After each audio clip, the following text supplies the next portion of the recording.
महाराष्ट्र के चंद्रपुर में भयानक आतिशबाजी पर आज सुबह तक भी काबू नहीं पाया जा सकता था। बलरामपुर की पेपर मिल में नीलगिरी की लकड़ी के इस डिपो में ऊंचे ऊंचे शोले किसी को नजदीक आने नहीं दे रहे थे। यहां रुकी हुई 30,000 टन लकड़ी राख बन चुकी है। बम्बू का एक डिपो और पेट्रोल पंप भी आग की नजर हो चुके हैं। पेट्रोल पंप में धमाकों का खदशा था, लेकिन खुशकिस्मती से यहां ईंधन कम था।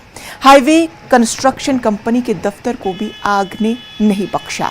बुलंदतरीन शोलों ने बिजली की बड़ी लाइन को भी जला दिया, जिसके नतीजे में खित्ते के कई इलाकों में बिजली सप्लाई मुनक़ता है और कल रात से पूरा इलाका तारीकी में डूब चुका है। आसपास के मकामात से यहां फायर इंजन मंगवाकर आग पर काबू पाने की कोशिश की गई। बड़ी मशक्कत के बावजूद आखिरी इतलात मिलने तक आग की तबाही जारी थी।